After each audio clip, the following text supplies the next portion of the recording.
stuff, and I'll be the facilitator for the meeting. So let's go Okay. ahead and formally get started. Welcome, everybody. Welcome, Colorado beekeepers, to the June CSBA Sustainability Chat. We are really excited to have all the way from Georgia, commercial beekeeper Bob Binnie. Many of you know Bob Binnie from his YouTube channels. Probably the most is where people have come across you, Bob. But I'll be honest with you, I came across you first as I was doing a master beekeeping assignment on honey and came Oh, across your article in Bee Culture, which I found tremendously helpful. From there, then I found your YouTube channel and kind of learned a ton from you through there. Oddly enough, in going back and reviewing some of your work, your very first video is on double screen boards, which is our topic tonight. is it? So I thought that Okay. was kind of ironic when I went back. Yeah, it was you and Jesse kind of talking about how you made them, and it was like a 3-minute video on double screen Oh, boards. yes. Well, if you remember that video, you'll recognize a couple pictures, screenshots taken from that video. Well, right on. Well, Bob, you're not just a YouTube beekeeper. You've been a commercial beekeeper that's been integral to the industry. You've been president of the state association out there in Georgia. Um, Through your videos, it's become really clear that you work really integrally with universities and doing research as well, putting up some of your colonies for some research studies. And I think that's one part of commercial beekeeping that some beekeepers have no idea that commercial beekeepers do, contributing to the industry that way. So I just wanted to point that out and appreciate that you're taking a huge risk with your colonies by pushing forward education for the benefit of all of us. And as the sustainability lead, I feel like education is paramount to people becoming successful at what they do. And sometimes you got to take lumps to learn something.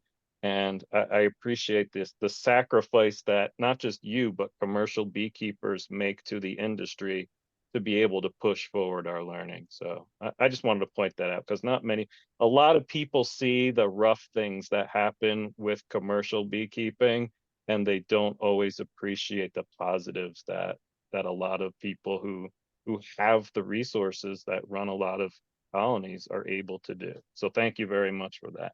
Thank you. And our topic tonight is, I think, a really interesting one. I hopefully people will connect with the idea of maximizing honey production with double screen boards. And Bob, as I approached you at the Missouri conference, I approached you with two different ideas. I said, I'd love for you to do a new topic. And you said, well, if I'm comfortable, I might be open to that. And I said, well, one, double screen boards. You have a lot to say on that, but I haven't seen a formal kind of presentation on that in a YouTube form. And the other was increasing your honey production. And you looked at me and you said, well, how about increasing your honey production with double screen boards?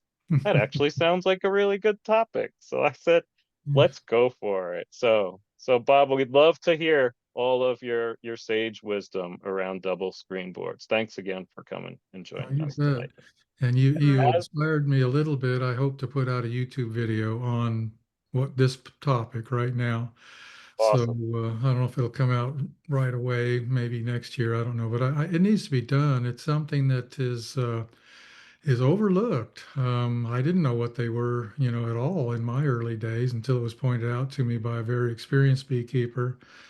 I started beekeeping in Oregon in 1981, and I had a mentor that was a retired commercial beekeeper that had lived his whole career in Southern Oregon. He was born in 1911, started beekeeping in the 1930s, and by the time I met him, he was old and worn out. But man, was he a wealth of information. And one of them actually was double screen boards. I remember I was over at his house one day, and this was years after he had retired, and he was just cleaning out the yard, and he had a lot of stuff that needed to go somewhere in my opinion, needed to go to the dump because it looked so bad. And there was a stack of double screen boards there that were homemade. And he says, "You need to take those." And I just said, "Take them to the dump?" And he said, "No, no, no. You need to learn how to use these things. Once you get a handle on a double screen board, you'll be inspired, and you have no idea the potential for these things." And over the years, I've learned what the potential is. And of course, one of them is how to maximize honey production, also requeening, overwintering nukes, and I'll hit upon all those subjects as we move along. My first slide, I'm just going to talk about what is a double screen board. And as we move through, I'll talk about how we make nukes with them and then utilize those nukes for maximizing honey production. And okay, the next trick here is to share my PowerPoint. So let's see, I guess I'll push share. And there it is right there. Double click, I guess. There it is. Okay. That wasn't too hard. Let's see now. Now you'll go to So, present. right there. Does that look good? Yeah, play from, yep, you got it. Okay. And All then I right, need folks, to, as Bob does his presentation, you can put your questions in the comment section and then we'll hit those at the end of the talk. okay. And I'm going to minimize the speakers so I can read my own print. This is an old photo. Gosh, this is probably 6 years old. To be real honest, this picture was taken overwintering some nukes over double screen boards, but I thought it'd be a good picture to start with, even though the subject's different. We're going to talk about what these things are. Okay, what do we got to do to move forward here? I There we just go. there. Yeah, first slide. If you go, I just did this about 2 hours ago. If you go online and look up the definition of double screen board, this is one of the things that pops up with the new AI information that's available. They're also called Snellgrove boards. So Snellgrove board, also known as a double screen board, is a beekeeping tool used to separate two groups of bees vertically, preventing direct contact while allowing for some communication. Primarily heat exchange. It's primarily used for swarm prevention and splitting colonies. This is a pretty good definition, actually. The reason there's two screens is you do not want the lower unit and the upper unit to be able to share pheromones by touching tongues. It doesn't take a great distance. You can do this with, gosh, a quarter, 3/8 plywood will do it. I use 5/8 plywood, and um, we use 1/8 inch hardware cloth to do the job. Also, if you search for double screen boards, this is typical of what comes up. The same sort of photo will be with Date Ant and Better Bee. This, of course, is a Man Lake page out of their catalog. This is what I would call the store-bought version. This is actually called a Snellgrove board. In this case, Man Lake is using the wrong term. The Snellgrove board is when you see these little extra entrances.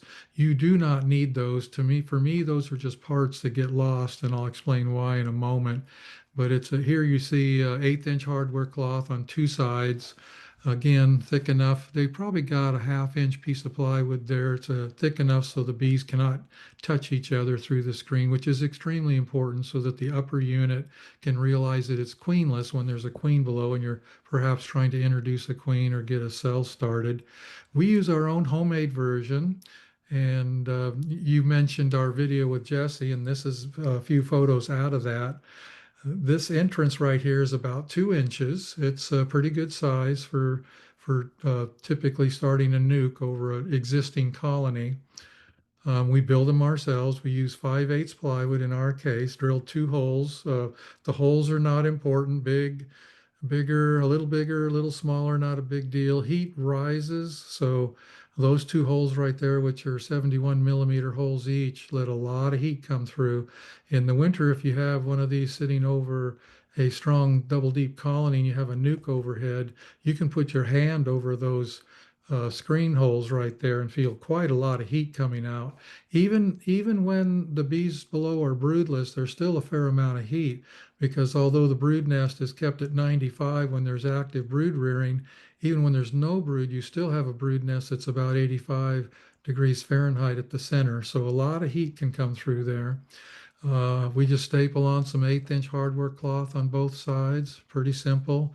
This is another homemade version. Somebody just made this out of 3/8 strips of wood, used 1/8 inch hardware cloth on both sides. Very, very homemade. Very, very easy to make. The concept is not difficult. Again, it doesn't have to be anything precision. Just if you just go with the theory behind the two screens, almost anything works. I've used so many different types of plywoods and strips to make these things. The ones I got from that old man I knew way back in the early 80s was actually made with a window screen, which will work.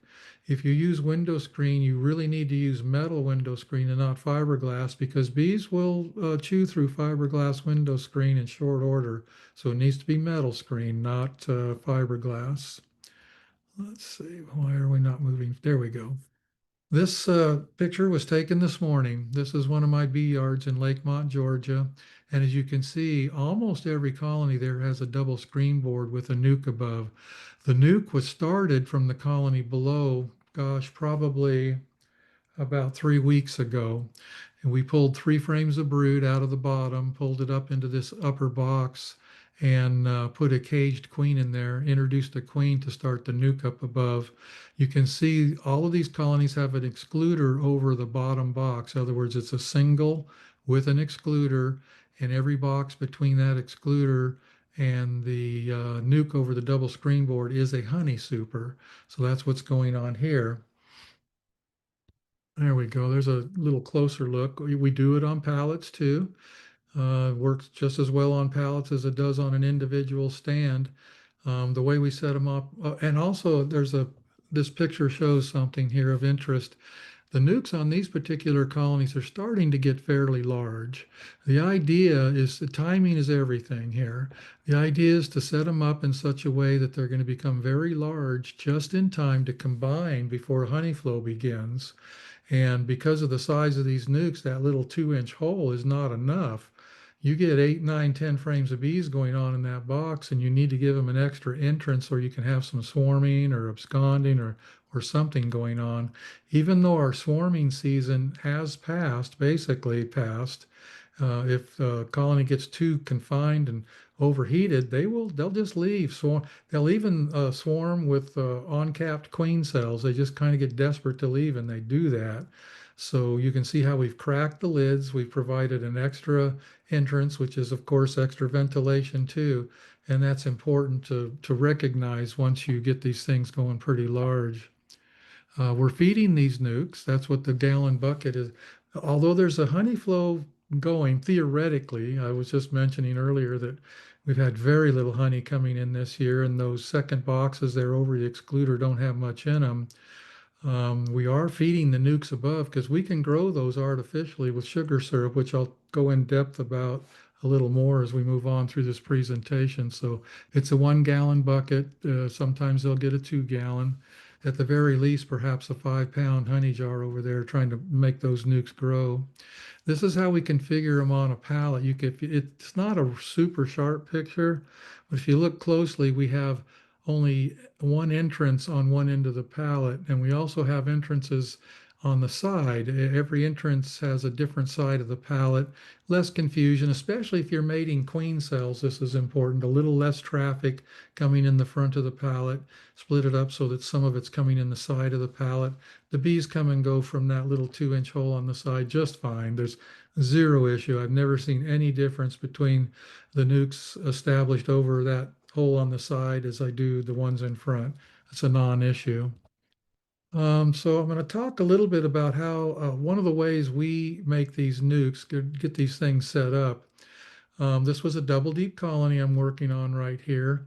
We'll go through and look for the queen, of course. We don't want to try to introduce a queen above if we accidentally put the old queen up there.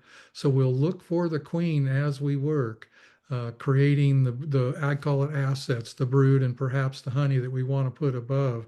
If we do not see the queen, we will shake those frames off, get all the bees off of them, and those are the type of frames we're looking for. I want to give the nuke above some good nutrition because the way we're making these things for a short time, they're not going to have a feel for us, which is going to make sense in a moment. Want to make sure there's some pollen going upstairs too. We can feed sugar syrup, but pollen, in my opinion, there's no substitute for real pollen. Pollen substitute, in my view, is not really a substitute, it's a supplement. And there's a time and a place for that, but in this case, I don't like using pollen patties or anything like that. We're going to remove the bees by shaking. If we do not see the queen, you can see the box to my left there, left of my hand. That's where the frames are going that we're creating this nuke with. And we'll feed the bottom thin sucrose syrup. Will help the bottom grow a little bit too, after the shock of, being hit like this inside feeders. Then we'll put a second box on top. In this case, we were creating a nuke over a double deep brood box, so a little different than the picture I showed earlier.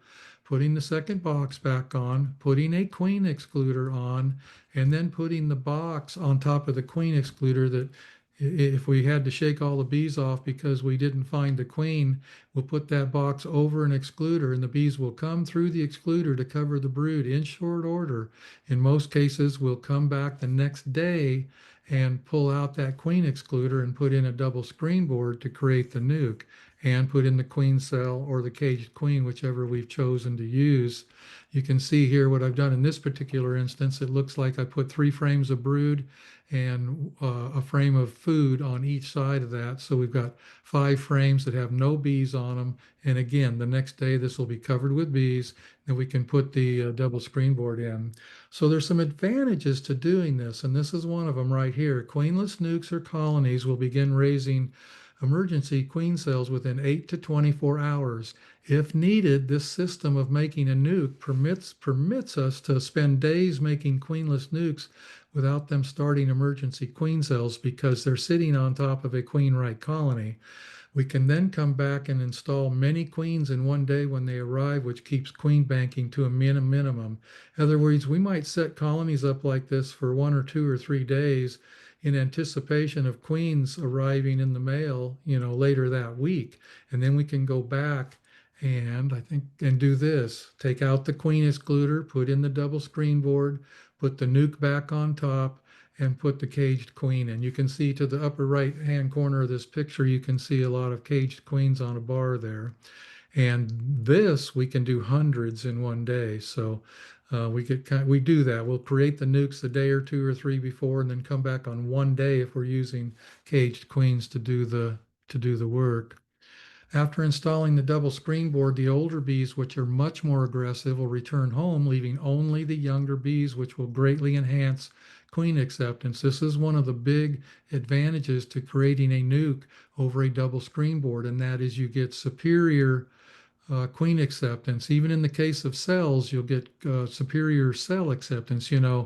Not every nuke you make, then put a queen cell in, actually accepts that queen cell. Sometimes they'll chew them down or something will go wrong there. So you got, and then another advantage is, and I don't remember if I have a slide showing this, I'm going to say it in case I don't, and that is that you now have the heat coming up through the double screen board. So you really only need about a half as many bees to maintain the brood that you put up there.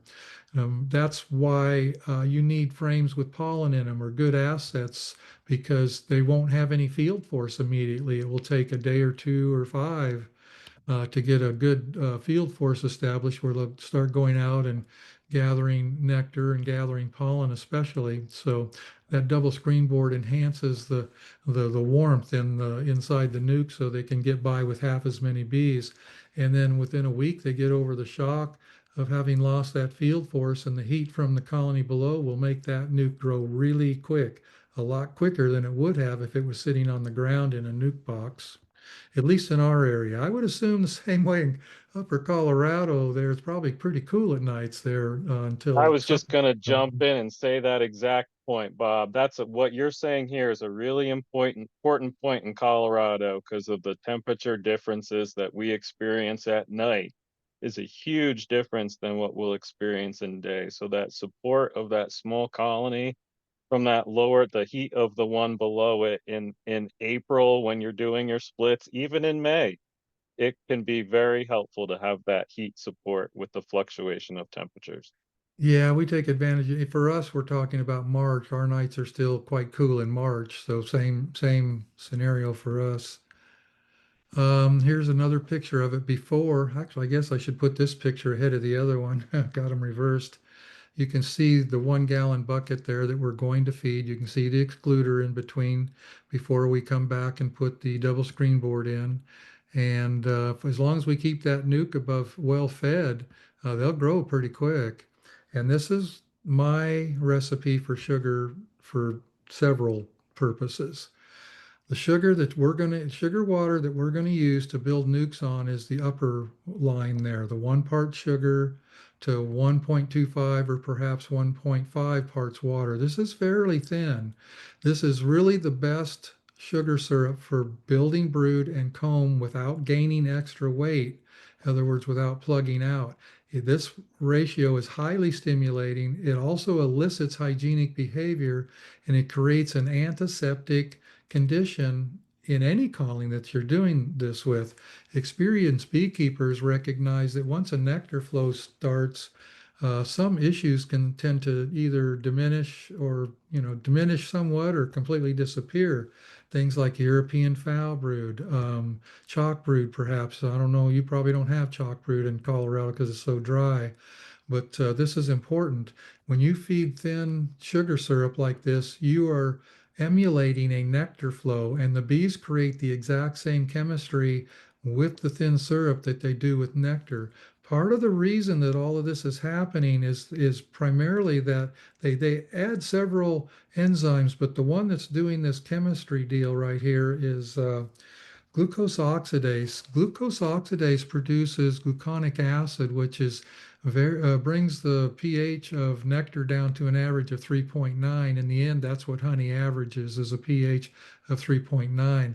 That's a very low pH. That's highly antimicrobial, antibacterial, and a byproduct of the production of gluconic acid is actually hydrogen peroxide. There is hydrogen peroxide in honey.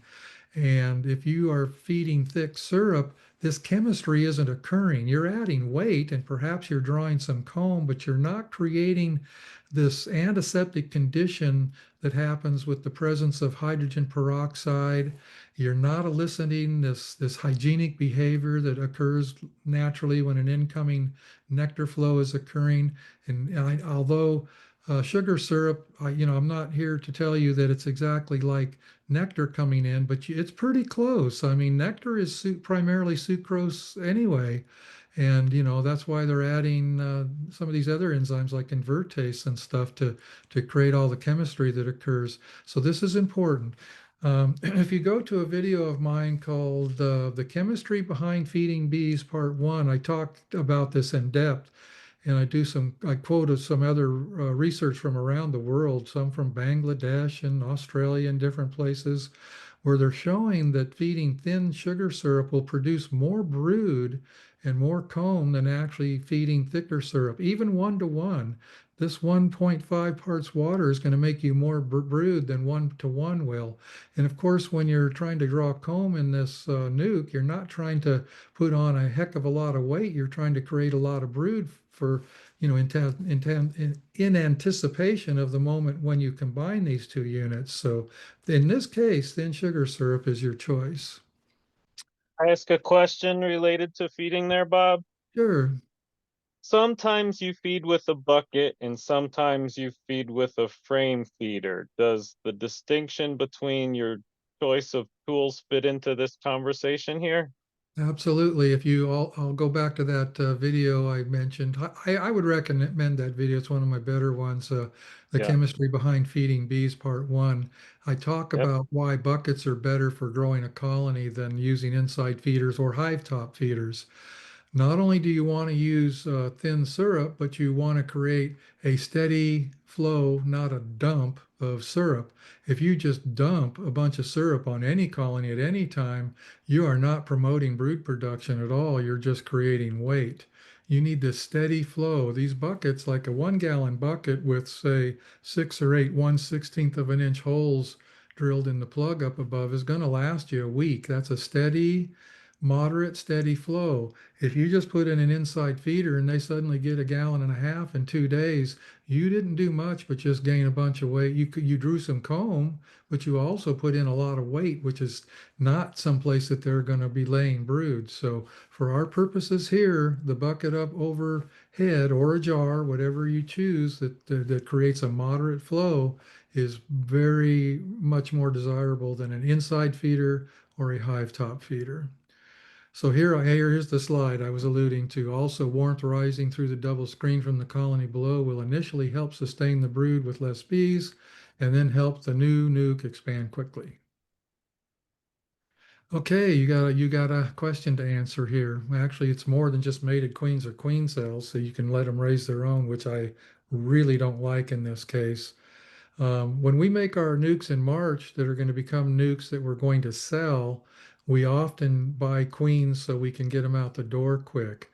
The nukes that you just saw earlier that were in that one bee yard were actually created with queen cells from our stock because we're creating them later in the season. So we like to use our own stock, in which case we have to use queen cells. A lot of people, I hear this over and over from people using this technique that I just described and then allowing the nuke to make their own queen. This isn't great.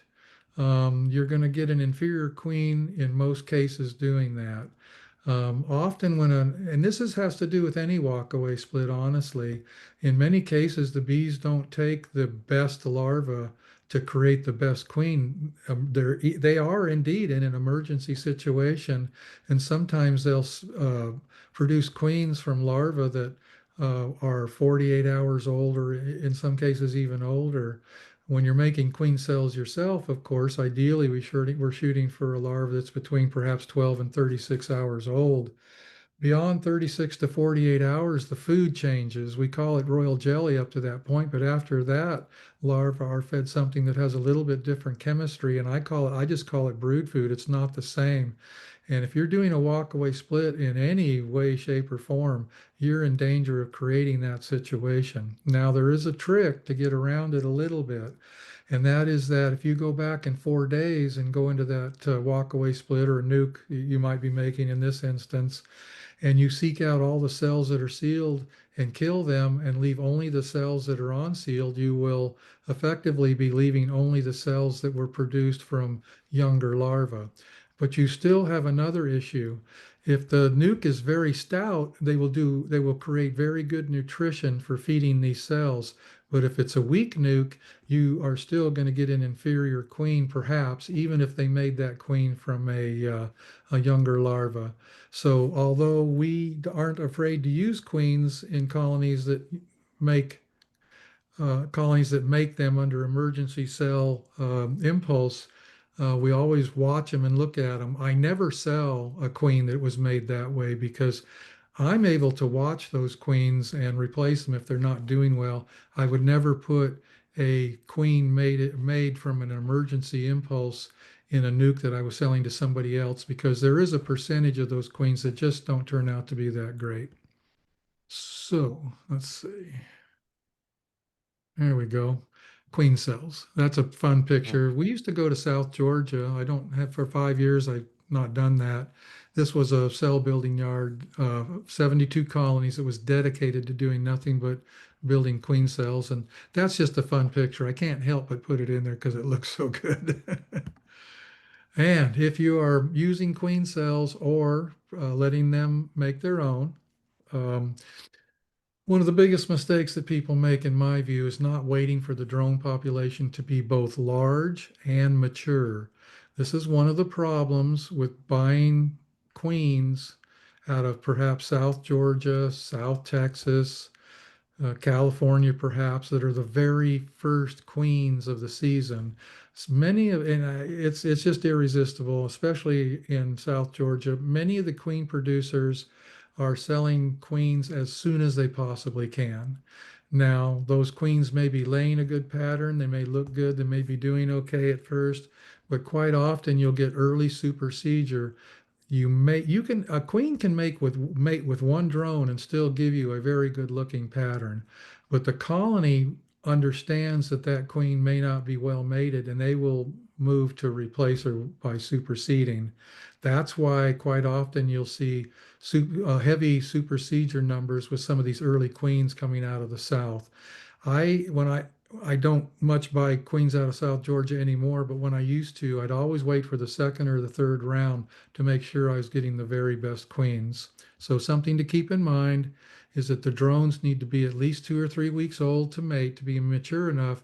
And there's this saying, you read it in books and you hear beekeepers say it, that as soon as you see drone larva that is in the purple eye pupa stage, those drones will be mature enough to mate. At the same time, your queen will be ready to mate if you graft on that day or if you do a walk-away split on that day. The problem is if you're looking for the very first drones that are purple eye pupa stage, you're doing what I just talked about. You need to wait a little while, wait an extra week or two and get more drones in the air.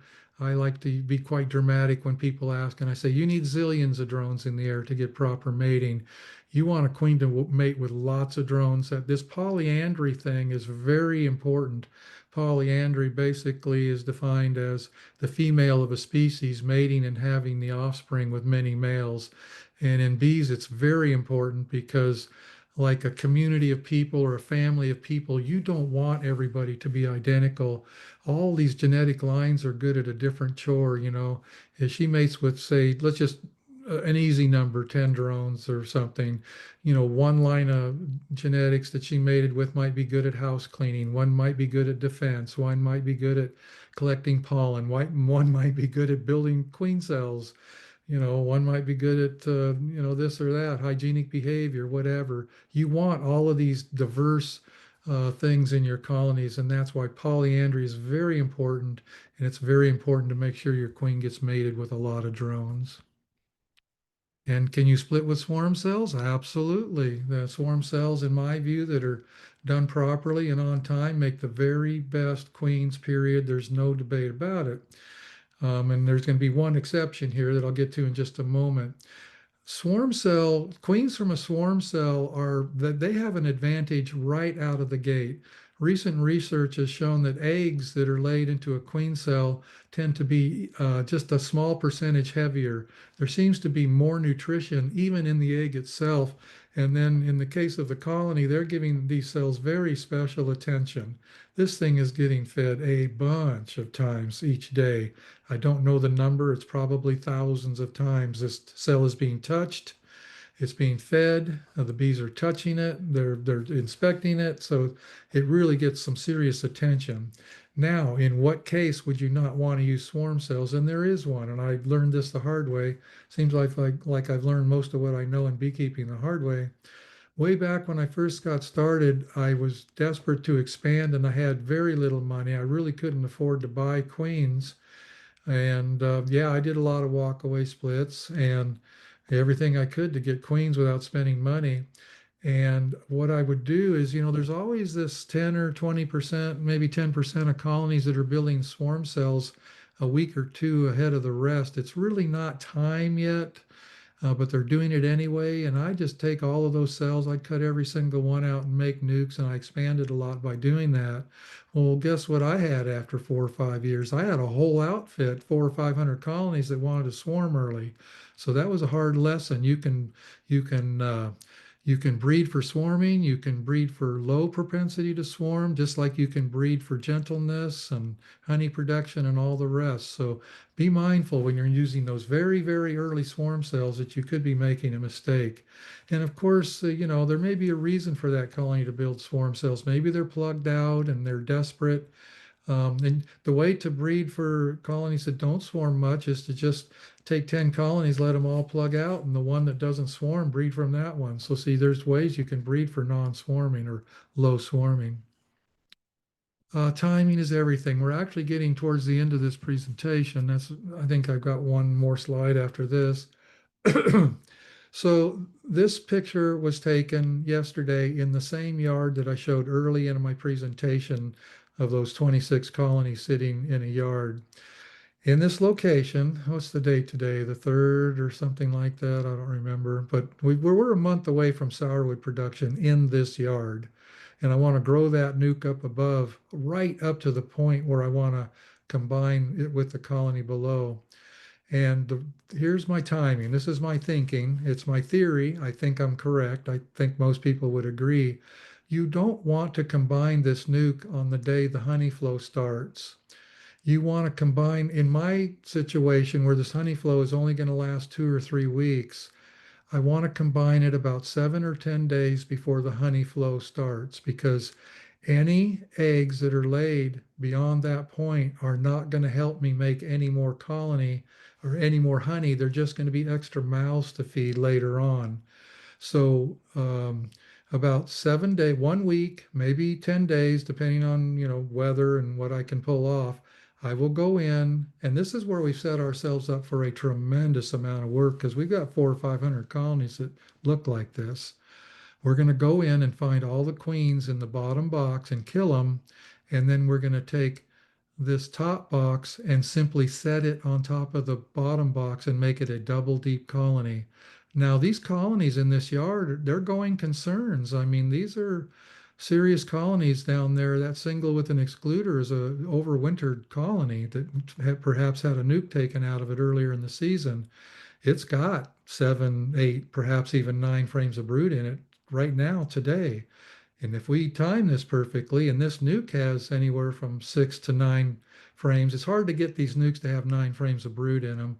I'm just going to say 6 to 8 frames of brood in them, probably 7 or 8. You combine that with the colony below at just the right time, you're not just requeening the colony, you're creating a powerhouse. You've got what, 15 frames of brood in this thing, and it's all going to hatch at just the right time to create a massive field force. And it will indeed enhance your honey production and requeen your colony. And if it's important to you and your timing is right when you make this thing, it can also be a swarm prevention tool by splitting the colony. That old fella I mentioned early on told me something I never forgot, and he was absolutely right, and that is that a colony that peaks in population before the major honey flow starts is much more inclined to make preparations to swarm than a colony that peaks right after the honey flow starts. Now, of course, intuitively you would think, well, I want the most bees, right, in the colony, but if that thing peaks too soon, you're going to have a hard time from keeping it swarming unless you're doing fancy stuff like checkerboarding and a lot of stuff like that, which I don't have the time to do. So we do swarm prevention by splitting and leaving the bottom colony or the mother colony in just the right position that it'll perhaps peak in population a week or two after the honey flow starts, the spring honey flow.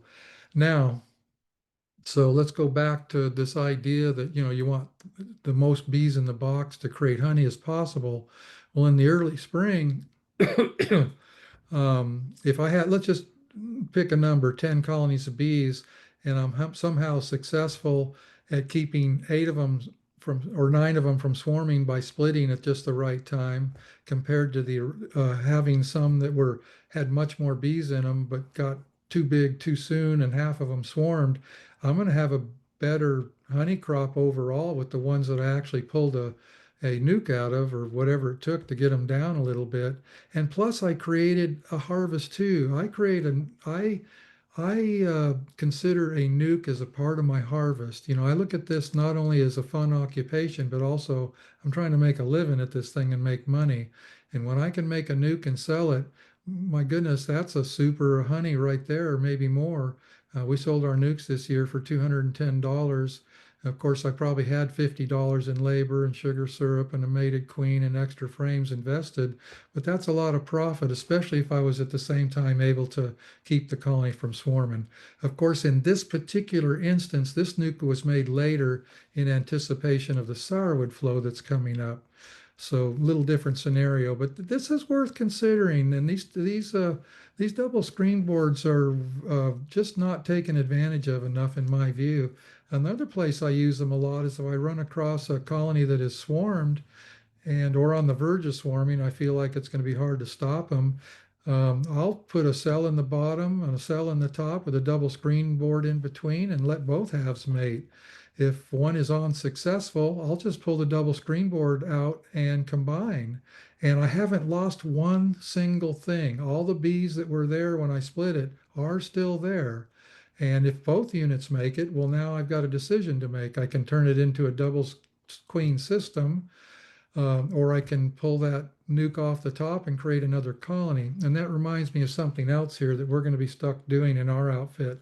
Some of our nukes are going to peak in size a little too early. I'm not going to be able to keep them under control over this double screen board in order to combine them at just the right time. So we're actually going to pull the double screen board out on top of our stack of supers, put a queen excluder and then put the nuke back on top and leave that lid cracked like I showed earlier for an entrance and run it as a two queen system until just the right time for combining.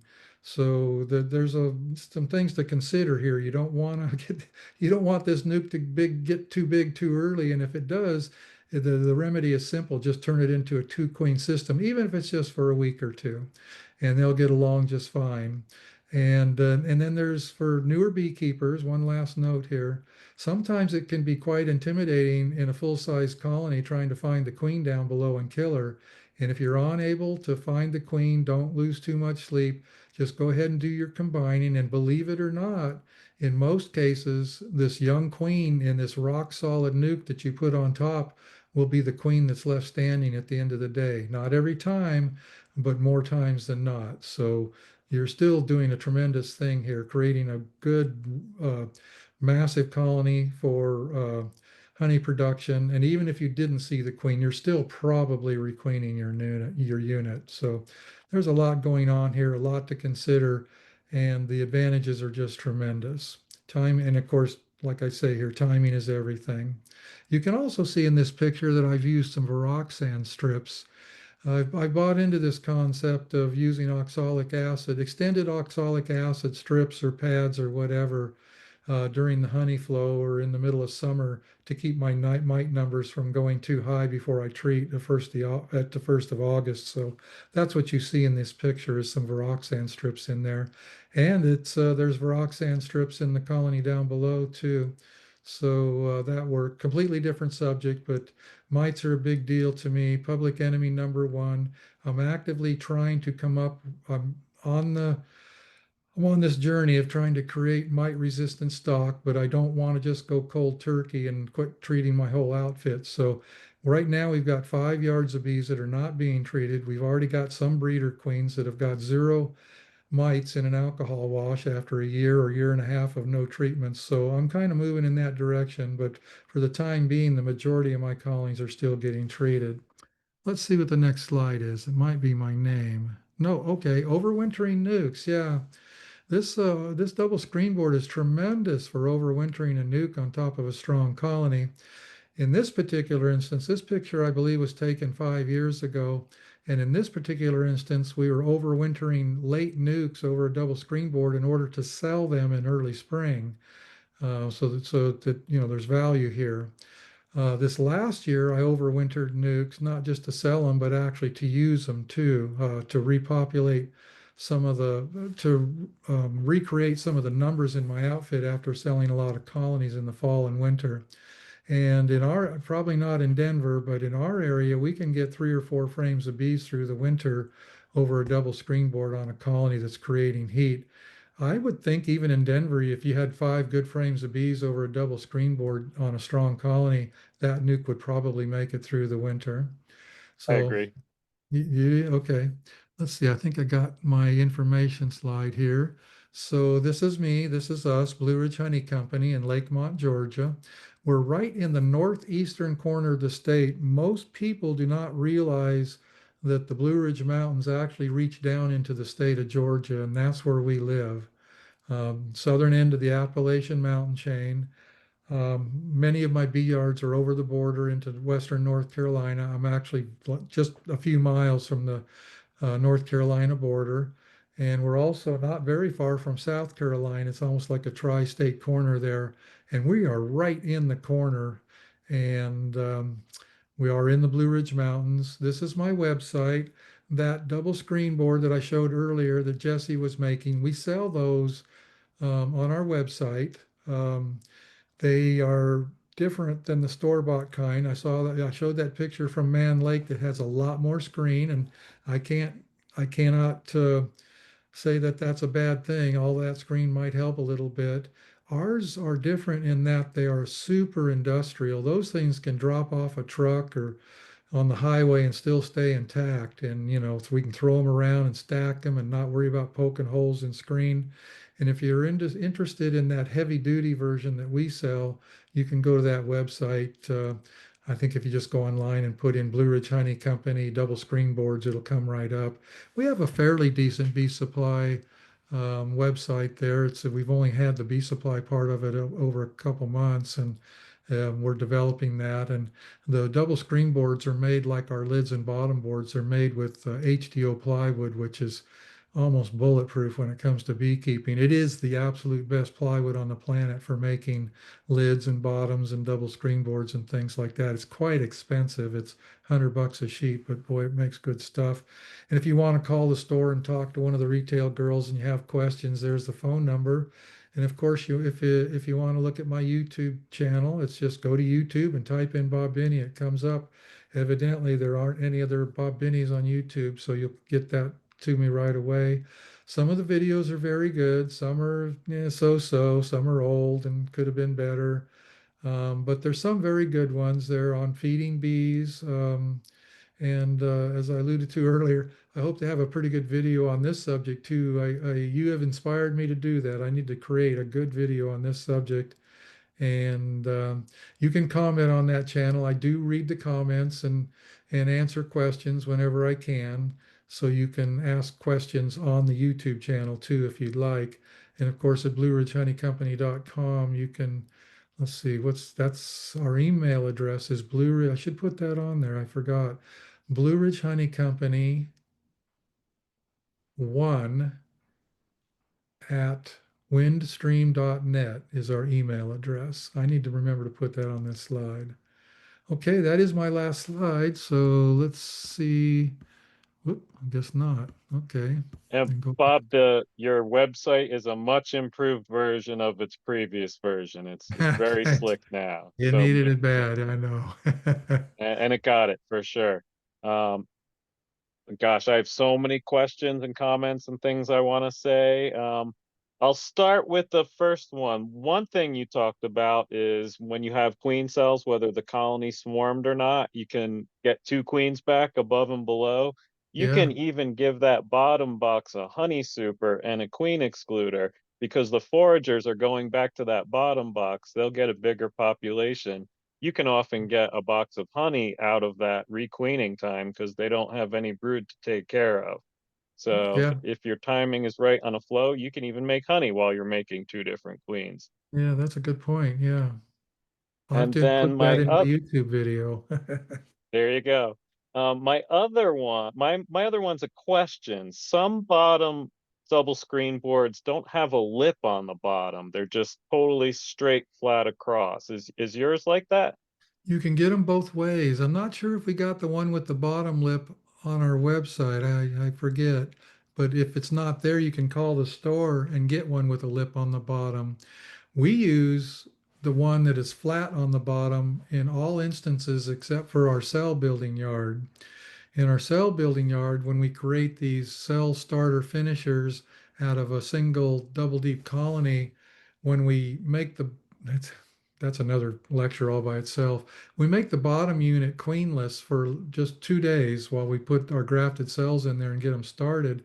And we stuff a ton of bees in there. So we have a 3/4 inch lip under some of our double screen boards to hold on to those extra bee bodies. And then also, if you were going to put some sort of treatment or pollen patty or anything like that on the colony below, you'd want that 3/4 inch lip. If you're just wanting a lip to create, a more proper bee space, 3/4 is really too much. You can get a lot of burr comb in that space. And the lip that's really ideal is about 1/8 of an inch or 3/16 of an inch, which is actually pretty hard to pull off. A 1/4 inch will work, but you'll still get a little bit of burr comb. All of my lids used to have a 3/4 inch rim on them for treating, apigard in the fall and just a lot of reasons. And I finally got rid of them all because Back in those days, 5, 6, 8 years ago, we were making a lot of nukes. I was making and selling 1,500 nukes a year and 1,500 packages a year. And we were doing a whole heck of a lot of finding queens. And it was amazing how often we found the queen up in that burr comb up there. So I got sick of that and just went back to flat lids. And flat lids work fine. Bee space that's a big debate. Everybody thinks bee space has to be 3/8 of an inch, and that's not true. Any dimension between 5/16 of an inch and um, 7/16 of an inch will work as bee space. So if you have a flat lid on a colony and you don't scrape it completely 100% clean every time you take it on and off, there's a little bit of an edge of propolis around, and that will give you eventually that'll build up to another 1/16 of an inch. And with the 1/4 inch over your top bars and that little crust there, you end up with 5/16, and it works fine for us. Our flat lids work great. I don't want a rim anymore. Gotcha. So you did a great job of talking about all of the pros, all the benefits that come with double screen boards and their uses. My experience, which is very limited with double screen boards, is one of the cons is oftentimes there's extra equipment required in the manipulation that goes along. Like you need an extra deep box to You house do. that nuke above everything. So for me, that was one of the expenses I experienced as I started using them. What might be some other cons that people might experience when using double screen boards? Well, your con is only half of a con. Excuse me, a little cough there. Yeah, If you're using a double screen board for making a nuke for any other purpose, you would have to have a nuke box. So yeah, you're actually just purchasing a deep box to make a nuke in, plus the double screen board, of course, in lieu of having to purchase a nuke box. And of course, we everywhere we go today, we've got 6 or 8 double screen boards on our truck. We never know what we're going to run across, whether it's a colony that's swarmed or some colony that's superseding and there's an extra cell, just who knows? Or maybe we don't like the queening, we're going to get a nuke started up there so we can requeen it. So I'm not answering your question because I can't think of any other cons. Well, there is a big con. Every time when those nukes are established upstairs like that, if you want to look at the honey supers, guess what you have to do? You got to lift yeah, that thing off. And yep, it's not terrible. We're pretty good at it. We do it with a team of 2 people quite often. When one person just lifts the nuke off, while the other person looks at the honey supers and sees if they need a new super or not. So that's a definite con. Um, but the work involved in doing that is minuscule compared to the benefit that you're going to experience if you pull this off properly. I already said it once. Let's go back to it. A colony with 13, 14, 15, maybe 16 frames of brood in it, 7 or 10 days out from a honey flow. I don't know how to put that in some sort of exacting equation, but you probably just upped your honey production 50%. Plus the field force. The field force is coming home from that nuke too, which, and I didn't say that, but you have to create a place for this field force to come home to. We often just take the top super or the cracked lid or something and leave an entrance upstairs because, that field force is going to come home looking for a way in. Just a box that's just slightly offset with the corner ajar where they can get in, that works. But you've also got the field force coming home from another single. So if you time this right, you can really lay in some honey. Better have a few extra supers.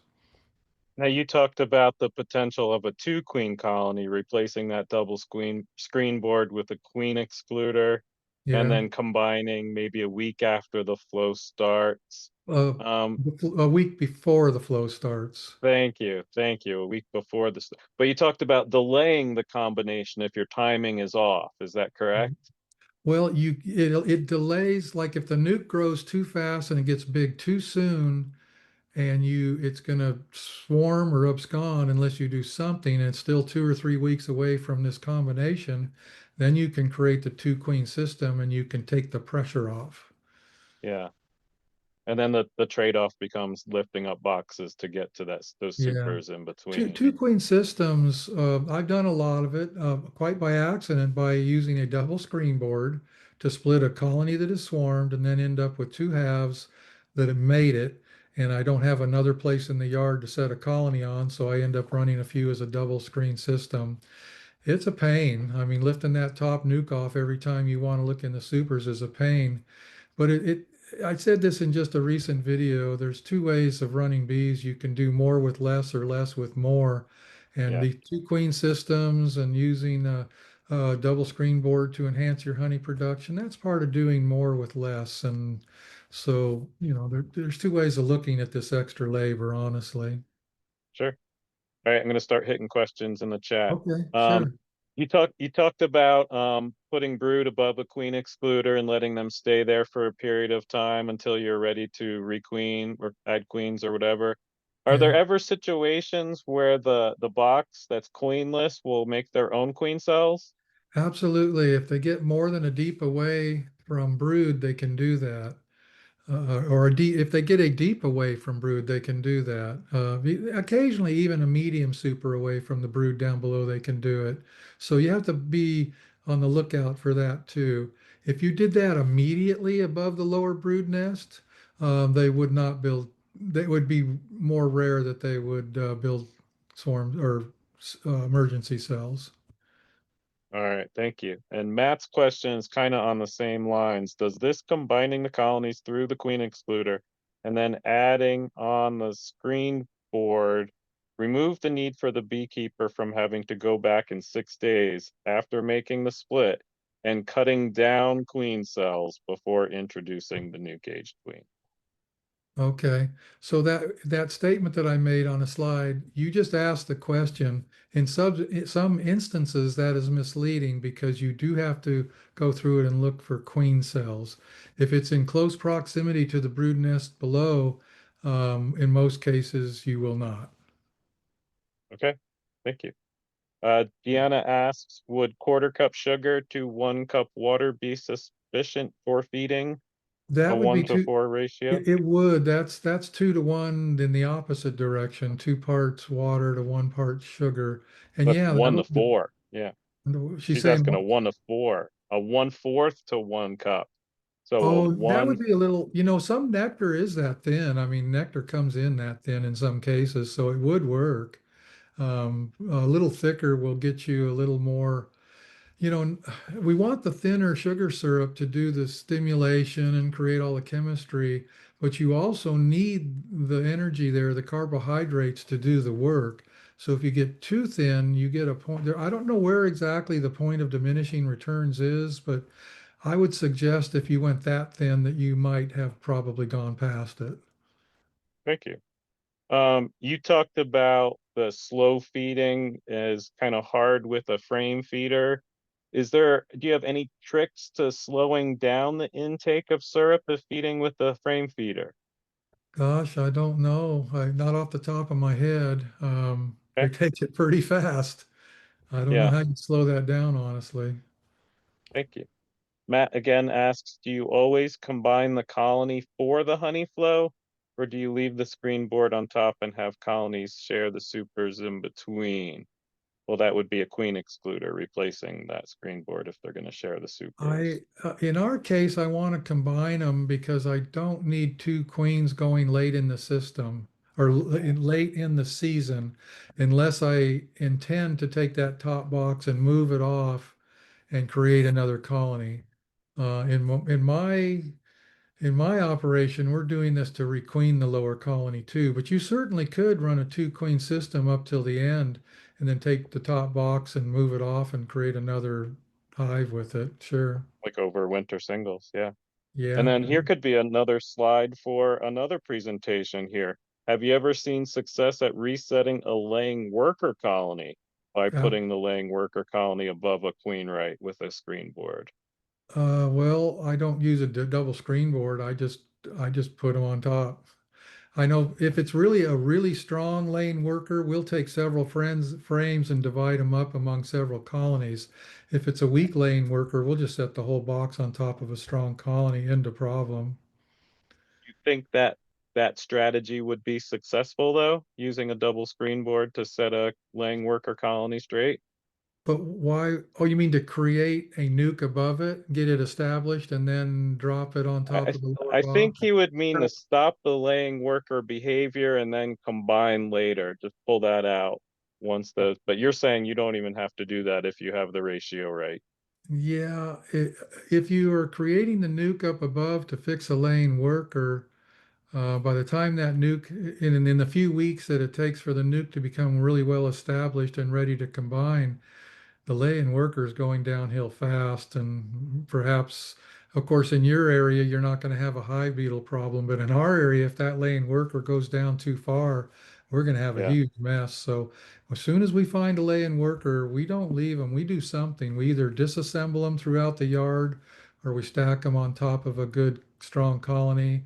And in some cases, we'll actually put a queen excluder and then stack them on top if we don't want the mother colony queen to move on up in there. So we will do that sometimes too. And another trick we use for combining things like that is we'll splash around a fair amount of sugar syrup on the bees that are yeah. being combined. I have a kind of a colorful, hope it's not too colorful for any viewers, but I say you get them all splashed with sugar syrup, and by the time they're done licking each other off, they're all sisters. So that works. You don't need Definitely to use a it newspaper. distracts them from that combining behavior for sure. Oh yeah, yeah, it works. And when we combine, I didn't say this, that's another thing I need to remember when I do this in a video. You'll see us splash a little sugar syrup on the top bars of the lower colony before we set this thing down. And then the honey supers will come off of that lower unit and they will go above a perhaps an empty super and then a triangle bee escape, and those bees that are in the supers will slowly flow down. It'll take several days for all of those bees to go down. It's a slow mingle, and a little sugar Okay, syrup and a fresh super and a double and a, triangle bee escape for the honey supers, and it works quite well. It really does. thank you. Matt, if you want to unmute yourself and ask any more questions based on that chain with the laying worker, feel free. Yeah. Uh, I had a so the situation that I was in was that I had a colony that I couldn't like I didn't feel like I could lose that colony. So what I did, I had a laying worker colony, then right next to it I had a colony that was just like busting at the seams. So I used like one of my winter shims and I nailed metal screen on both sides of it. So the shim was probably the quarter-inch shim, and so I had a two deep colony that was rocking it, doing awesome, queen right. And then I took my laying worker colony and I condensed it down into one brood box. And then I put that laying worker colony above that, essentially a double screen bottom board for like a week. And I don't know if it's worked a couple times for me. I don't know if I'm just lucky, but or what happened, but that laying worker colony up above that screen bottom board stopped being laying worker. The eggs disappeared. And then I took it off. I put it right back where it was supposed to be. I reintroduced a caged queen and they accepted her. And I saved that colony without having to combine it or shake them out or whatever. Did you use one screen? Was it a double screen or a single screen? It was a double with about a quarter-inch in between the two. Okay, well, that's interesting. I wonder if the pheromones, you got me puzzled, honestly. With a single screen, I could see them sharing pheromones through the screen, but with a double, Right? I'm not sure that would be occurring. That's one of the things about a double screen is to keep them from sharing pheromones. So, I don't have a good answer. That's curious. I'd be curious to know why that worked and if it was just a fluke and you just lucked out. Yeah, I don't know either if it's like the smells and the pheromones can transfer through. I didn't, I thought that it Well, had to like share. so Um, we're doing the same thing with a queen excluder. I mentioned putting the laying worker over a queen excluder on a double screen colony so the queen can't go through. And and in some instances doing the same thing that you just described. Once the laying worker, and it right away, I mean the eggs just disappear immediately almost when you put it above an excluder like that. And within days, you can slip a frame or two of good brood in that unit and then put it somewhere else and establish a queen. Because within days, the laying worker is just, it's gone. Whether the laying workers cease or whether the bees sense that they're a foreign queen and kill them, I have no idea. But whatever happens, the problem goes away pretty quickly when it's set over a queen excluder. Yeah, Uh, I didn't want the workers from either colony being able to go and like kill off the queen, you know. So that's why I had the Yeah. double thick. Yeah. I think if the colony down below is pretty strong, there's almost no danger of that upper unit coming down and killing the queen. It has to do with size. Like if the double deep colony below is real strong, they're not going to cause any havoc. The unit you stack on there. My experience anyway is that I've never had them kill a queen, but I do splash the sugar syrup around, and I do take that precaution. Laying workers is it's a real curious thing, and I don't think it's fully understood.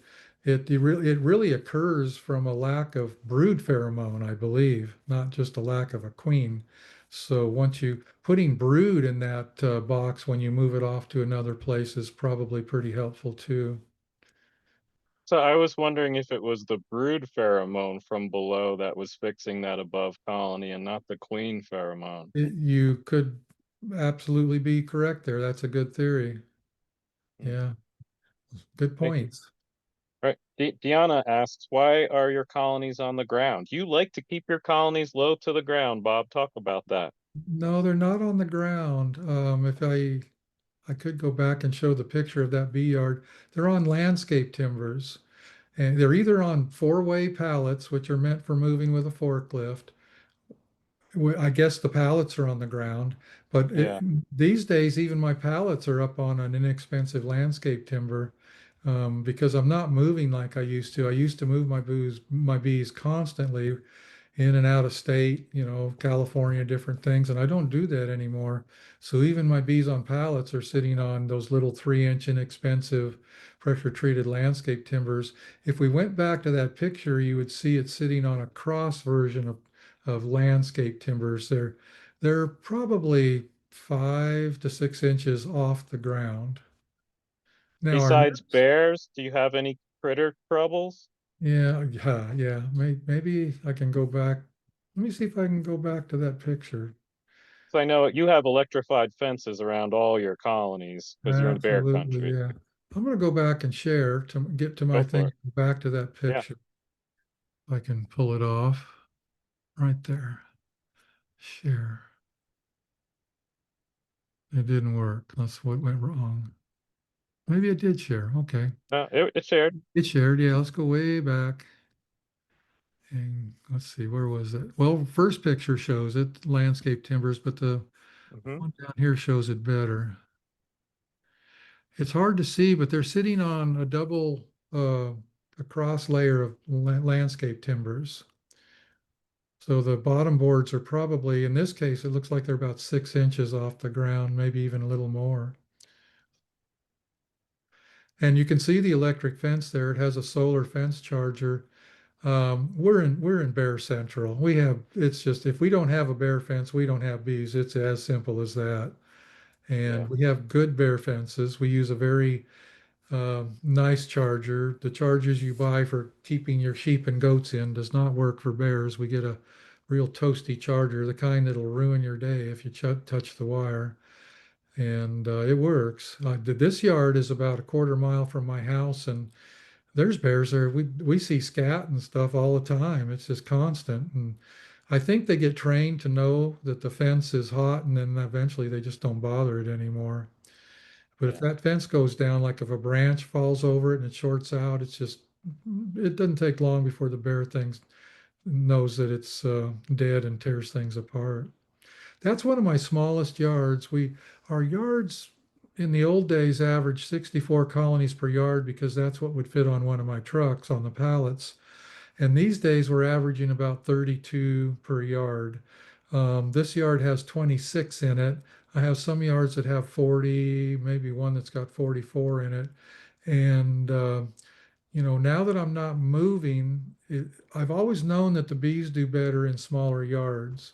And so now that I'm not moving and I don't need the advantage of efficiency when picking up a bee yard and moving it, I've chosen to have smaller yards. Someone recently asked me, what's the right size bee yard for the bees? And the answer is one. The less bees you have in there, the better the bees will do. And I don't know about your region, but I see a difference when we drop down below 30, 40 colonies. I see that the bees are doing much better than the bees yards that were 64. Now, in a major honey flow, it doesn't matter at all. It's when the things are kind of skimpy, not a lot of pollen. Maybe the minor honey flows are on, but the majors are not there. That's when the bees do better with a yard like this. Mm. So let's go to stop share so I can see you Okay. guys. Bennett says, I've overwintered 5-frame nukes on pallets the last few years with surprisingly good results. You do need to stay on top of resources/assets. That's been my experience. If you have young queens and you've taken care Yeah, of your mite load, you can yeah, get away with a lot more with smaller colonies. yeah, you Alyssa can. says, sorry. Alyssa says, are there any other benefits to running two queen system other than waiting for the right time to combine? Yeah, just having two queens on a stand gives you theoretically twice as many bees, or I'm not sure it ends up being twice as many, but maybe 1.5 times more bees. Bees are like a construction crew. I know this sounds pretty weird, but on a construction crew, when you go from 2 men to 4 men, you don't double the production. The production goes like 2.5 times. And a beehive is the same way. When the population in a beehive doubles, it doesn't make twice as much honey. It makes 2.5 times more honey. It's 2.5 more times more efficient. So having two queens in the same stand is just makes the whole unit way more efficient. Did you ever meet Tom Theobald? Did you ever know him? He was a Colorado beekeeper. No, I don't know him. Okay, he was in the Boulder area. He passed away a couple of years ago. He was kind of known for running two queen colonies during the heyday when the nectar flows were really, really big. Um, so I would suggest to anyone like Alyssa who's interested in learning a little bit more about a two queen system, look up Tom Theobald, and there's some good stuff around him and that topic. Yeah, well, in a good honey flow, you would need a step ladder. Yeah, and he was a big guy. I think he was like your size, if not bigger. So he could Okay. handle a two queen colony for sure. Yeah. Deanna asks, if I heard you correctly, do you overwinter with a double screen? If so, and the heat rises, what keeps the bottom warm? Well, that's a good question because your door is cracked, isn't it? A little bit of warmth is escaping. As long as the bottom colony is stout enough, that little bit of escape of heat is pretty minor. I've never known it to be an issue. And if you think about it, the only place it's really escaping is through that 2-inch entrance into the double screen board. It's not like it's wide open. The heat hits the lid eventually. Yeah. Deanna, who is the same one who asked earlier about your bees on the ground, says, sorry, I should have said low to the ground. I had already Oh, okay. subscribed to your YouTube channel before tonight. I so appreciate you, Bob. Thank you for sharing your knowledge and wisdom and admitting what you know and don't know. Much appreciated. And I think that's a sentiment that many of us who have come across you and your YouTube channel feel the great appreciation for you sharing the world of experiences that you've learned from, all the mistakes that you've made, sharing them with us. We do appreciate so much. I guess it's a personal question, but definitely a professional question as well. We just had the USDA come out with a statement about our colony losses, and they talked about what they think was going on.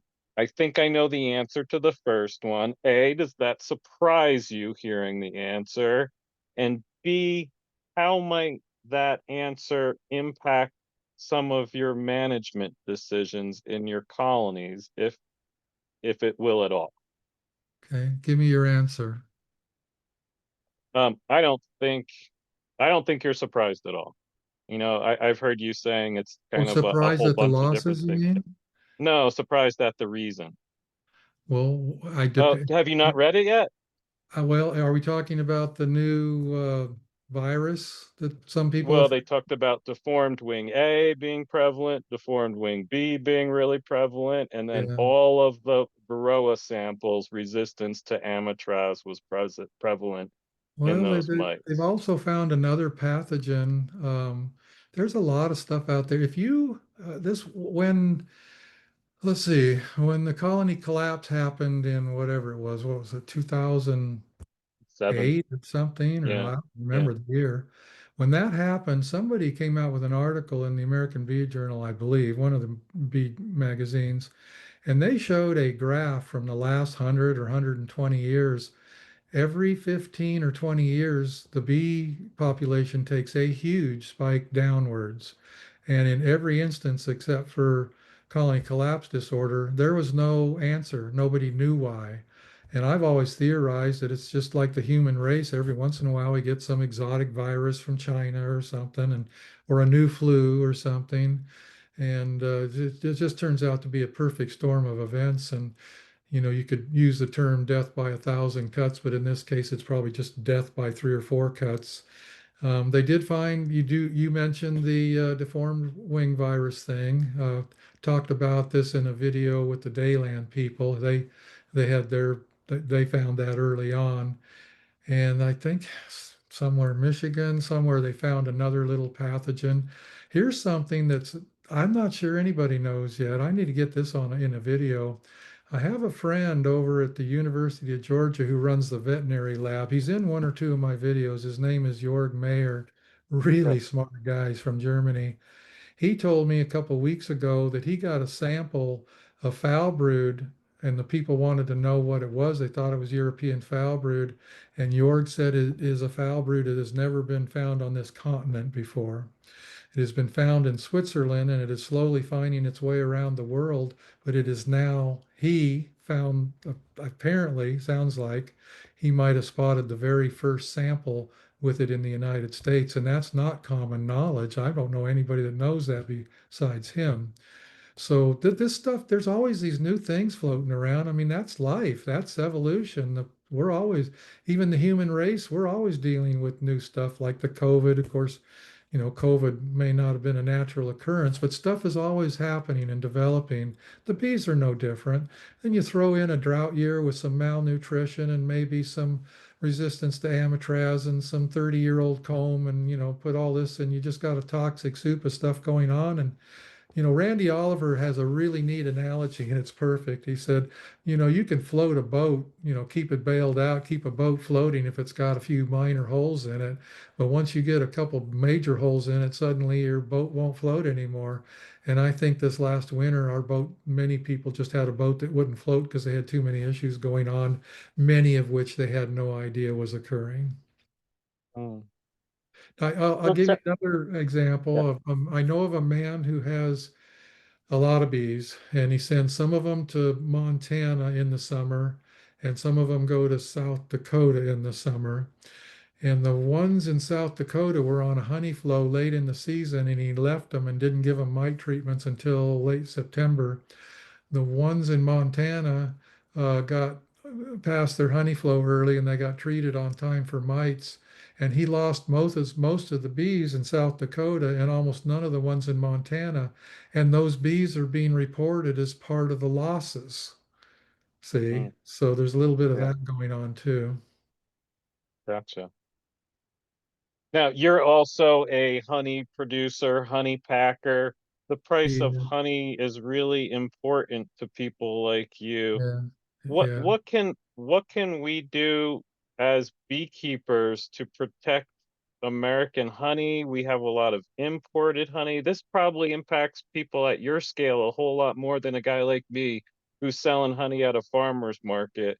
I look at the price of honey in the magazine and Bob, that doesn't impact me. I'm not selling a yeah. commodity. I'm selling a high-end product directly to my customer. What can the everyday beekeeper do to support commercial beekeepers who sometimes have to rely on a commercial pollination check because the check from honey isn't there, and they have to make that decision based on cost or Yeah. income.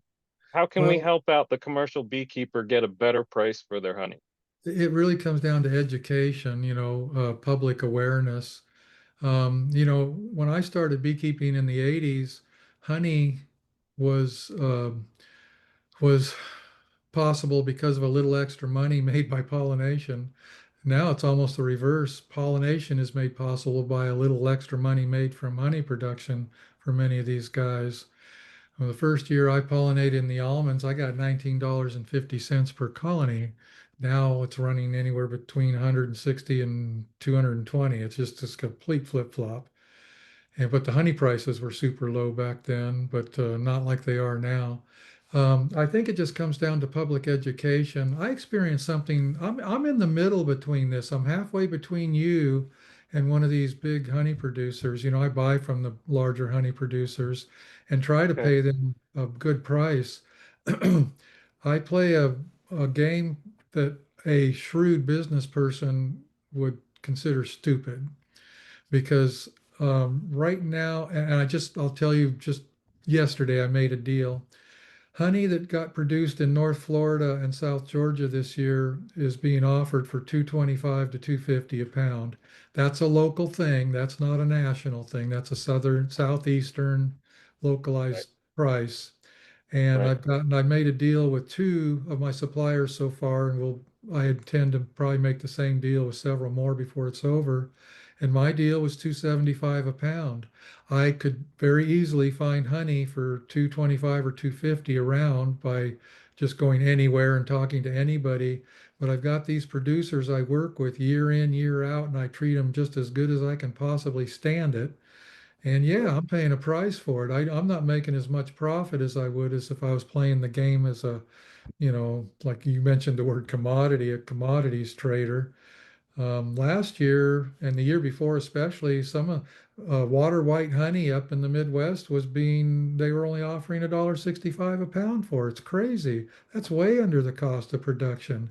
We need to get Right. off the seesaw ride. Um, and then was it last spring or the spring before? The orange crop in Florida is going away. There's almost no orange anymore in Florida. And that was the first honey out of the gate in the southeast, and it tended to set the price for honey in the southeast, the gallberry and some of the southern honeys. And there was at least two packers down in Florida that used to make their bread and butter was packing and selling orange blossom honey, and now it's suddenly not available. And they had to have some southern honey so they could at least promote local. And they drove the price up to 350 a pound for honey coming out of North Florida. And I can't do that. I just can't pay that price. And so the guys I deal with, I just told them, I said, I've always been pretty nice to you guys. I didn't even have to say it. They were already there with me. When the price went up to 350 at that time, I bought all their honey for 285. So it goes both ways. And Yeah. I'm not answering your question. Go back to your question. Yeah, I think it really comes down to education, promotion, customer awareness. I have something interesting happen to me about 6 or 8 years ago. I have 85 or 90 Walmart stores around Atlanta, and at that time I had um, a private uh, distributor delivering my honey into Walmart for me. Now we're doing it ourselves, but at that time somebody else was doing it. And he came to me once and said, "Your honey outsells every other honey on the shelf at Walmart, and your honey's the most expensive." He says, "If I take your 16-ounce jar on the Walmart shelf and I can combine the other two or three 16-ounce jars that are on the Walmart shelf, you outsell all of them combined." And I said, "I don't believe it." And so about a month later, I don't know how he got his hands on it, but he did. He wasn't supposed to have it, but he had a computer readout from corporate headquarters in Arkansas showing this in all my stores, and he was absolutely right. Now, why is that happening? You know, if I was a mom with three kids on a strict budget, First of all, I probably wouldn't even be purchasing honey because I wouldn't have the money. But if I was, of course, be going for the cheapest one. I think what happens is when people taste my honey, they see that there's a difference. These producers I'm talking about, they already know not to send me the tie and the garbage, I won't take it. I only want the good tasting honey, and that's what I put on the shelf in these grocery stores. And I think as soon as somebody finally gets around to tasting my honey, I think that's the end of that. I think they're going to purchase my honey from there forward. Some of the honey on the shelf is not good. I agree. Hey, Bob, I want to honor your time. I know you're on the East Coast. It's Oh, that's gosh, cool. what, 10:30 for you. So I want to honor it. Thank you again so Thank much you. for spending time with Colorado beekeepers. I know pretty soon you'll be at the North Carolina Beekeepers summer meeting. What I else is will. coming up for you? Oh gosh, I have a heavy schedule. It's just a phase of my life. I've got North Carolina in just the next several months. I've got North Carolina State, South Carolina State, Iowa State, Wisconsin State, Alabama State. Woo, Um, it's just, and then a lot of little Tennessee local stuff. I probably have 20 speaking engagements in the next 4 months, but it's okay. I mean, that's not a complaint. It's just something I'm doing right now, and I'm happy to do it. And I don't keep as many bees as I used to, so I do have a little more time to do that. I don't travel out of town, so it works. And I'm actually getting asked to speak out of country now. I got to go to next winter, I'm going to Scotland, and then later after that, I'm going to England. And some people in Australia are pestering me. I don't know if that's going to come about or not, but went to are you going Manitoba. to be a National Honey Show speaker? No, it's something else. I forget. It's two or three Okay, thousand people go to this thing, but I don't remember the name of it. It's not the National Honey Show though. It's something else. okay. Well, that's Yeah. exciting. It is exciting. Trust me. I never, ever, ever thought I'd be in sitting in this position. And then Um, you'll be at the Bee Expo again in January. oh yeah, I just talked to Cayman last Sunday. My topic is going to be all about equipment. Trying to figure out how to spend 50 minutes talking about equipment, and I can do it. I can be quite critical of a lot of the equipment out there, talking about bee space and good stuff and bad stuff, what works, what doesn't. I'm quite critical of a lot of things like the certain queen excluders and stuff that's out there. I think I can fill 50 minutes with talking about equipment. And then there'll Wow, be another talk. I don't know what the other one will be. And we'll have our big booth there. We have a huge booth there, which was really a lot of fun. That's a monster. For any of the viewers there, you might have heard of it or you might not have. That is a huge show. It is the biggest in the country. There was over 3,000 people in that building last year in Louisville, Kentucky, and it's a good time for sure. 194 vendors. That's a huge vendor show. It's really part of the attraction to that thing is the vendor show. So, Bob, this is the data point I like to tell people. I've been going for 3 years now, All right. and try to stock up for the year. I either fly out and drive back or drive out and drive back with Yeah. a vehicle full of equipment. Last Yeah. year, I spent $5,500 on equipment. If Yeah. I were to spend that on my couch on the internet, it would have been $7,000. So I Yeah. You saved can rationalize it. 1,500.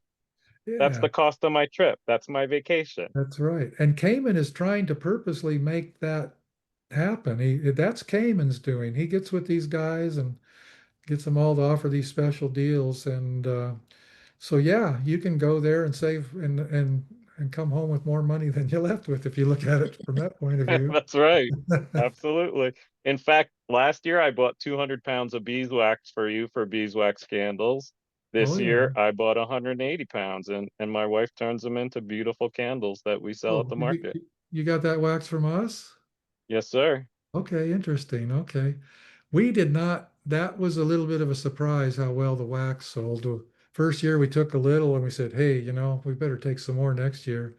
And In then it fact, all I just, called you last year, Bob, and I think that might have prompted your idea to bring beeswax because I'm oh, looking for maybe. bulk beeswax, and you quoted me a price, and I said sold, and I think you Okay. guys just said, well, let's bring a whole bunch and see what happens. So it's all your fault. Okay. You're welcome.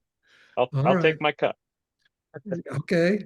Well, I'll take you to lunch or something when we get up there.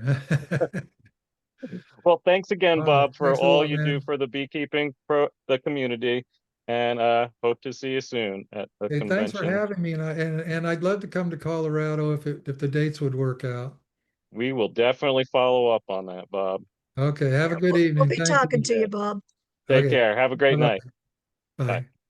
Colorado folks, this will be presented on our YouTube channel in probably a couple of weeks. Our last talk with Frank Rankovich will be posted on our YouTube channel as well. I might just edit and post them both at the same time so you can look for the full recording coming up. Don't forget our state meeting, June 14th in Rifle. We have Jamie Ellis and Dewey Karen in person, so don't miss that one. And our July talk for the CSBA Sustainability Chat will be with Jim Masucci talking about Varroa control. So very timely for our July chat. Thank you everyone for coming on out. Great questions, great interactions with Bob, everybody, and hope to see you in a week and a half in Rifle. Have a great night. Bye.